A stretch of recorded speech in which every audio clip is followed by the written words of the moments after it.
மகளிர் premier league தொடருக்கான mega ஏலம் துவங்கியுள்ள நிலையில் வீராங்கனைகளை ஏலத்தில் எடுக்கப் போகும் அணிகள் எது என்ற எதிர்பார்ப்பு ரசிகர்கள் மத்தியில் எழுந்துள்ளது. இதுகுறித்த கூடுதல் தகவல்களை செய்தியாளர் முத்து வழங்க கேட்கலாம். முத்து, இதுகுறித்த கூடுதல் விவரங்களை பதிவு செய்யலாம். வணக்கம். அடுத்த ஆண்டு நடைபெற இருக்கக்கூடிய மகளிர் IPL போட்டிக்கான மெகா ஏலம் தற்பொழுது டெல்லியில் துவங்கி நடைபெற்று வருகிறது. கிட்டத்தட்ட இந்த ஏல பட்டியலில் 194 இந்தியர், 83 வெளிநாட்டவர் என மொத்தம் 277 வீராங்கனைகள் இடம்பெற்றுள்ளனர். ஒவ்வொரு அணியும் ஏலத்தில் 15 கோடி ரூபாய் வரை செலவிடத்திற்கு அனுமதிக்கப்பட்டுள்ளது. அதாவது 5 அணிகள் இடையிலான 4வது மகளிர் பிரீமியர் லீக் தொடர் என்பது அடுத்த ஆண்டு ஜனவரி, பிப்ரவரி மாதங்களில் நடைபெற இருக்கிறது. இதனையொட்டி இதற்கான மெகா ஏலம் என்பது இன்று மதியம் 3:30 மணிக்கு டெல்லியில் துவங்கி நடைபெற்று வருகிறது. குறிப்பாக இந்த ஏலத்தை பொறுத்த வரைக்குமே 194 இந்தியர், 83 வெளிநாட்டு என மொத்தம் 277 வீரர்கள் இடம்பெற்றிருக்கக்கூடிய நிலையில 23 வெளிநாட்டு வீராங்கனைகள் உட்பட 73 பேர் அணிகளுக்கு தேவைப்படுகிறார்கள். ஒரு அணியில் குறைந்தது 15 முதல் 18 வீராங்கனைகள் என்பது இடம்பெறலாம். ஒவ்வொரு அணியும் ஏலத்தில் 15 கோடி ரூபாய் செலவு பண்ணுவதற்கான அனுமதி அளிக்கப்பட்டிருக்கிற நிலையில தற்போதைய பொறுத்த வரைக்குமே இந்த ஏலம் என்பது தொடங்கி நடைபெற்று வருகிறது. இந்த ஏலம் சற்று நேரத்திற்கு முன்பாக துவங்கியிருக்கக்கூடிய நிலையில இந்த ஏலம் நடைபெறுவதற்கு முன்பாக ஒவ்வொரு அணியும் எந்தெந்த தொகையுடன் இருப்பு தொகையை வந்து பார்க்கலாம். குறிப்பாக உத்தரப்பிரதேச வாரியர்ஸ் அணியிடம் அதிகபட்சமாக 14 கோடியும், டெல்லி கேபிட்டல்ஸ் அணி 5.70 கோடியும், குஜராத் ஜெயின்ஸ் அணி 9 கோடி ரூபாயும், நடப்பு சாம்பியனான மும்பை இந்தியன்ஸ் 5.25 கோடி ரூபாயும், அதே போல முன்னாள் சாம்பியனான பெங்களூர் ராயல் சேலஞ்சர்ஸ் 6.15 கோடி ரூபாயுடன் இந்த ஏலத்தில் பங்கேற்று தற்போது ஏலத்து வருகிறார்கள். குறிப்பாக ஏலத்தை பொறுத்த வரைக்குமே உலகக்கோப்பை தொடர்நாயகியாக பார்க்கப்பட்டுள்ள இந்திய ஆல்ரவுண்டர் தீப்தி சர்மா மிகப்பெரிய எதிர்பார்ப்பை ஏற்படுத்தியுள்ள தற்போது அதிகபட்சமாக 3.2 கோடிக்கு RTM முறையில ஏலம் என்பது எடுக்கப்பட்டிருக்கிறார். அதே போல மற்ற வேகப்பந்து வீச்சாக பார்க்கப்படக்கூடிய கிராந்தி கவுட், அதே போல ரேணுகா சிங் தாக்கூர், புலன்பந்து வீச்சாளர் ஸ்ரீசரணி,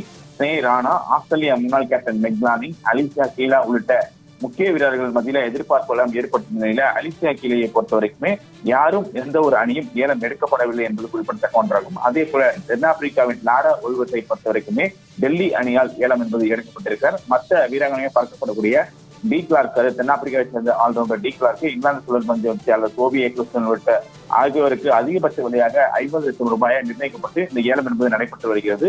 தக்க வைத்த வீரர்களுக்கு ஏற்ப ஒவ்வொரு அணிக்குமே சிறப்பு சலுகையாக RTM என்பது வழங்கப்பட்டுள்ளது.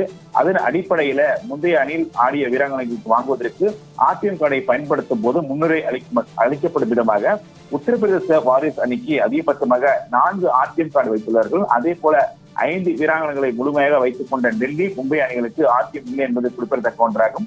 இந்த ஏலம் விடுவதற்கு முன்பாக எந்தெந்த அணி வீரர்கள் தங்களுடைய வீராங்கனைகள் தக்க வைக்கப்பட்ட வீராங்கனைகள் வெளியிட்டுள்ளார்கள். அதன் அடிப்படையில மும்பை இந்தியன்ஸை பொறுத்த வரைக்குமே நடப்பு சாம்பியனான மும்பை இந்தியன்ஸை பொறுத்த வரைக்குமே நேட் ஸ்டீவர் பிராண்ட், அதே போல ஹர்மன்பிரீத் கவுர், ஹைலி மேத்யூஸ் ஆகிய வீராங்கனைகள் தக்க வைத்திருக்கிறார்கள். அதே போல ஹர்மன்பிரீத் கவுர் மற்றும் கமலினி உள்ளிட்ட வீரர்கள் என மொத்தம் மும்பை இந்தியன்ஸை பொறுத்த வரைக்குமே 5 வீராங்கனைகள் தக்க வைத்தார்கள். ராயல் சேலஞ்சர்ஸ் பெங்களூரை பொறுத்த வரைக்குமே ஸ்மிருதி மந்தனா, ரிச்சா கோஸ் மற்றும் எல்லிஸ் பெரி ஆகிய 3 வீராங்கனைகள் தக்க வைத்தார்கள். குஜராத் ஜெயின்ஸை பொறுத்த வரைக்குமே ஆஸ்லே கார்னர், பெஸ் முனியும், அதே போல டெல்லி கேபிட்டல்ஸை பொறுத்த வரைக்குமே ஜெமிமா ரோஸ், சஃபாலி வர்மா, மரிசான் கேப், அதே போல UP வாரியர்ஸை பொறுத்த வரைக்குமே ஸ்வேதா பரத் 50 லட்சம் ரூபாய்க்கு உட்பட இந்த வீராங்கனைகள் தக்க வைக்கப்பட்ட நிலையில தற்போது இந்த ஏலம் என்பது நடைபெற்று வருகிறது.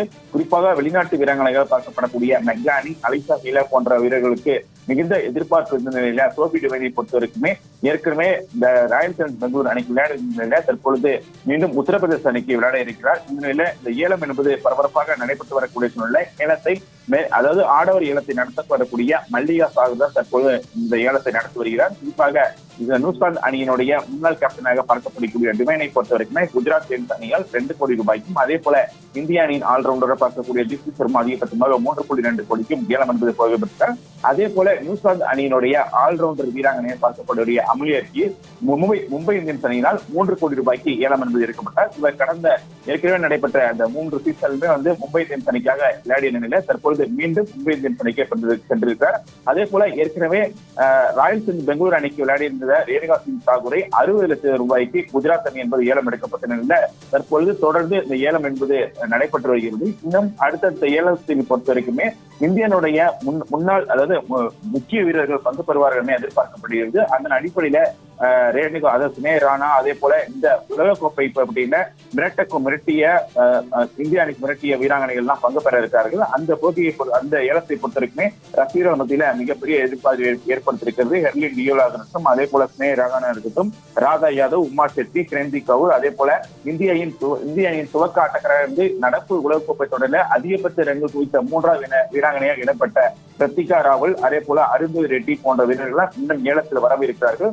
ஆக அடுத்தடுத்து வரக்கூடிய வீரர்களுக்கு ரசிகர்கள் மத்தியிலும் அதே போல அணி வீரர்கள் மத்தியிலும் மிகப்பெரிய எதிர்பார்ப்பை ஏற்படுத்தியிருக்கிறது. இன்னும் எந்தெந்த வீராங்கனைகளை எந்தெந்த அணி இருக்கப் போகிறார்கள் என்பதை பொறுத்திருந்தான் பார்க்க வேண்டும். முத்துக்குமார், தகவல்களுக்கு நன்றி.